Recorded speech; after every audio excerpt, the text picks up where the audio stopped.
98টা পৰিয়াল, চৰাইদেউ জিলাৰ 19,883টা পৰিয়াল, গোলাঘাট জিলাৰ 2,593টা পৰিয়াল আৰু যোৰহাট জিলাৰ 4,922টা পৰিয়াল অৰ্থাৎ 62,696টা পৰিয়াললৈ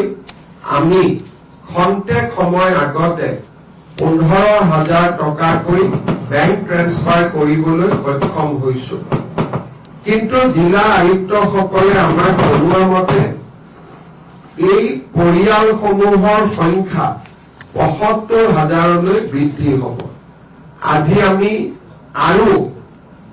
15,000 পৰিয়ালক বেংক ট্ৰান্সফাৰ কৰিবৰ বাবে সাজু হৈ আছো। জিলা আয়ুক্তসকলৰ পৰা বেংক একাউণ্টছৰ ডিটেইল অহাৰ লগে লগে আজি সন্ধিয়া বা অহাকালি আমি এই 15,000 পৰিয়াললৈ পুনৰ ধনৰাশি মুকলি কৰিম। এনে এছেছমেণ্ট আমাৰ অহাকালিও চলি থাকিব, অৰ্থাৎ 5 তাৰিখ পৰ্যন্ত আমি এই ধন মুকলি কৰি থাকিম। যিসকলে আজি এই পুঁজি পাবলৈ সক্ষম হোৱা নাই তেওঁলোকে অহাকালি নতুবা পৰহি পৰ্যন্ত এই পুঁজি লাভ কৰি থাকিব। জিলা আয়ুক্তসকলে মাত্ৰ 2টা দিনৰ ভিতৰতে 75,000 ব্যক্তিৰ নাম, একাউণ্ট নম্বৰ সংগ্ৰহ কৰাটো এক জটিল কাম আছিল। জিলা আয়ুক্তসকলে আৰু তেওঁলোকৰ লগত কাম কৰা চৰকাৰী বিষয়া কৰ্মচাৰীসকলে ইতিমধ্যে 80% কাম সম্পূৰ্ণ কৰিবলৈ সক্ষম হৈছে, অৰ্থাৎ 75,000 পৰিয়ালৰ 62,000 পৰিয়ালক আজি আমি সাহায্য প্ৰদান কৰিবলৈ সক্ষম হৈছো। মই বিশ্বাস কৰো তেখেতসকলে অহা 2টা দিনত আৰু প্ৰয়াস আৰু প্ৰচেষ্টা কৰি বাকী থকা 15,000 পৰিয়াললৈও সাহায্য প্ৰদানৰ ক্ষেত্ৰত ৰাজ্য চৰকাৰক সহযোগিতা কৰিব। ৰাজ্য চৰকাৰৰ বিশেষকৈ ৰাজহ বিভাগ আৰু ASDM-ৰ আসাম ষ্টেট ডিজাষ্টাৰ মেনেজমেণ্ট অথৰিটিৰ বিষয়া কৰ্মচাৰীসকলে যোৱাটো নিশা খন্তেক সময়ৰ বাবেও নোখোৱাকৈ ওৰেটো ৰাতি বেংক ট্ৰান্সফাৰৰ বাবে যিখিনি কষ্ট কৰিলে তাৰ বাবে মই তেখেতসকলকো কৃতজ্ঞতা জনাইছো। ৰাজ্য চৰকাৰৰ বিত্ত বিভাগ, ৰাজহ বিভাগ, মুখ্য সচিব ডাঙৰীয়াৰ নেতৃত্বত এই যি সাহায্য অভিযানক সফল কৰি তুলিলে তাৰ বাবে মই তেখেতসকলকো ধন্যবাদ জনাইছো। অহা 10 তাৰিখে আমি চেষ্টা কৰিম পুনৰ এবাৰ যিসকল বানাক্ৰান্ত ৰাইজ ঘৰলৈ এতিয়াও উভতি যাব নোৱাৰিব 9 তাৰিখ পৰ্যন্ত বা আমি বানপানীৰ কঠিন পৰিস্থিতিৰ সন্মুখীন হৈয়ে থাকিব লাগিব, তেনে পৰিয়ালসকলক অহা 10 তাৰিখে আমি পুনৰ 10,000 টকা মুকলি কৰি দিম। মই মাত্ৰ আশা কৰিম যে এই পুঁজি যিসকল বিপদত পৰি আছে বা পৰি থাকিব মাত্ৰ তেওঁলোকৰ বাবেহে যাতে আমি প্ৰেৰণ কৰিব পাৰো, তাৰ বাবে এক সুন্দৰ সমীক্ষাৰ জৰিয়তে জিলা আয়ুক্তসকলে যোগ্যজনৰ নাম আগবঢ়াব। অৰ্থাৎ আজি 15,000 টকা আৰু অহা মাহৰ এই মাহৰ 10 তাৰিখে আকৌ 10,000 টকা আমাৰ বানাক্ৰান্ত পৰিয়ালসমূহলৈকে আমি আগবঢ়াম। অৱশ্যে এই সাহায্য 10 তাৰিখৰ সাহায্য চৰাইদেউ আৰু শিৱসাগৰ জিলাত সীমাবদ্ধ থাকিব। অহা 7 তাৰিখে মই যোৰহাটলৈ যাম আৰু আমি যোৰহাটত চাৰিওখন জিলাৰ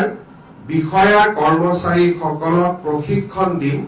যে কি ধৰণে বানাক্ৰান্ত পৰিয়ালসমূহক স্থায়ী সাহায্য দিয়াৰ বাবে এইবাৰ আমি জৰীপ কৰিব লাগিব। সাধাৰণতে চৰকাৰী জৰীপ প্ৰায় 6 মাহৰ পৰা 9 মাহ পৰ্যন্ত চলি থাকে। এইবাৰৰ বানপানীৰ ক্ষতিপূৰণ অহাবাৰ বানপানী হোৱাৰ প্ৰাক মুহূৰ্তত এইবাৰ এই ব্যৱস্থাক আমি পৰিৱৰ্তন কৰিব খুজিছো কাৰণ আজি যি সমীক্ষা পোৱা যাব সেই সমীক্ষা 3 মাহ পিছত পোৱা নাযাব ক্ষয় ক্ষতিৰ বুজ লোৱাৰ এই হৈছে আটাইতকৈ উপযুক্ত সময় সেইবাবে 7 তাৰিখে আমি বিষয়াসকলৰ প্ৰশিক্ষণৰ ব্যৱস্থা কৰিম 8 তাৰিখে জিলাসমূহত এই সমীক্ষাকাৰীসকলক বিষয়াসকলে তেওঁলোকৰ বাবে প্ৰয়োজনীয় প্ৰশিক্ষণ প্ৰদান কৰিব 9 বা 10 তাৰিখৰ পৰা চাৰিওখন জিলাতে গোলাঘাট যোৰহাট শিৱসাগৰ চৰাইদেউ জিলাত আমি স্থায়ী ক্ষতিৰ বুজ লোৱাৰ ব্যৱস্থা আমি আৰম্ভ কৰিম আৰু মই বিশ্বাস কৰো যে 10 দিনৰ ভিতৰত এই সমীক্ষা আমি সম্পূৰ্ণ কৰিম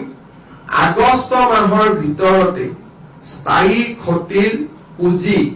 মুকলি কৰি দিয়াৰ বাবে আমি প্ৰচেষ্টা কৰিম আৰু কিবা কাৰণত আগষ্ট মাহত সম্ভৱ নহলেও সেপ্টেম্বৰ মাহৰ প্ৰথম সপ্তাহৰ ভিতৰতে এই স্থায়ী পুঁজি মুকলি কৰি দিয়াৰ বাবে আমি সিদ্ধান্ত লম প্ৰধানমন্ত্ৰী ডাঙৰীয়াই আমাক আশ্বাস দিছে যে স্থায়ী ক্ষতিৰ সমীক্ষা হোৱাৰ লগে লগে আমাৰ যি স্থায়ী ক্ষতিৰ নৰ্মছ আছে সেই নৰ্মছ মতে যিমান প্ৰয়োজনীয় পুঁজি প্ৰয়োজন হয় ৰাজ্য চৰকাৰক সেই পুঁজি তেখেতে আমাক দিব তেখেতৰ সাহস আৰু প্ৰেৰণাতে আমি এনে তৎকালীন জৰীপৰ ব্যৱস্থা হাতত লবলৈ সিদ্ধান্ত গ্ৰহণ কৰিছো মই পুনৰ এবাৰ আজিৰ সভাত উপস্থিত সমূহ ৰাইজকে আকৌ এবাৰ মই ধন্যবাদ জনাইছো চৰকাৰে কিমান চাউল দালি মিঠাতেল আদি যোগান ধৰিছে তাৰ আজি মই ইয়াত আপোনালোকক জনাব বিচৰা নাই কাৰণ ৰাইজ আৰু চৰকাৰ সকলোৱে লগ লাগি ইতিমধ্যে খাদ্য সামগ্ৰীৰ এক ডাঙৰ প্ৰয়োজনীয়তা পূৰণ কৰিব পাৰিছে আজি শিৱসাগৰ আৰু চৰাইদেউ জিলাত মোৰ ভ্ৰমণৰ সময়ত ইতিমধ্যে মৃত পৰিয়ালসকলে লাভ কৰা 4 লাখ টকাৰ উপৰিও আৰু এটা সামান্য বৰঙণি হিচাপে আমি আৰু 5 লাখ টকাকৈ এই মৃত পৰিয়ালসকলৰ নিকটতম আত্মীয়সকলক আগবঢ়াম আমি জানো যে কোনো ধৰণৰ টকাৰ সংখ্যাৰে মৃত্যুৰ যি অপূৰণীয় ক্ষতি তাক পূৰণ কৰিব নোৱাৰি তথাপিতো এই মুহূৰ্তত সেই পৰিয়ালসকলৰ লগত থিয় হৈ থকাটো আমাৰ দায়িত্ব আৰু কৰ্তব্য এই দায়িত্ব আৰু কৰ্তব্য আমি নিষ্ঠাৰে সৈতে পালন কৰিবলৈ প্ৰচেষ্টা কৰিম পুনৰ এবাৰ আপোনালোক সকলোকে মোৰ অন্তৰৰ ধন্যবাদ জনাই বিশেষকৈ চাৰিওখন জিলাত সমবেত ৰাইজৰ সাহসক আকৌ এবাৰ মই মোৰ প্ৰণাম জনাই মই মোৰ বক্তব্যৰ সামৰণি মাৰিছো আজি আমাৰ এই অনুষ্ঠানত গোলাঘাট যোৰহাট শিৱসাগৰ চৰাইদেউৰ বিধায়কসকল মন্ত্ৰীসকল উপস্থিত আছে সকলোকে মোৰ শুভেচ্ছা জনাই মই মোৰ বক্তব্যৰ সামৰণি মাৰিছো জয় হিন্দ বন্দে মাতৰম মাননীয় মুখ্যমন্ত্ৰী ডক্টৰ হিমন্ত বিশ্ব শৰ্মা ডাঙৰীয়ালৈ আন্তৰিক ধন্যবাদ আৰু কৃতজ্ঞতা জ্ঞাপন কৰিছো তেখেতৰ বহুমূলীয়া ভাষণ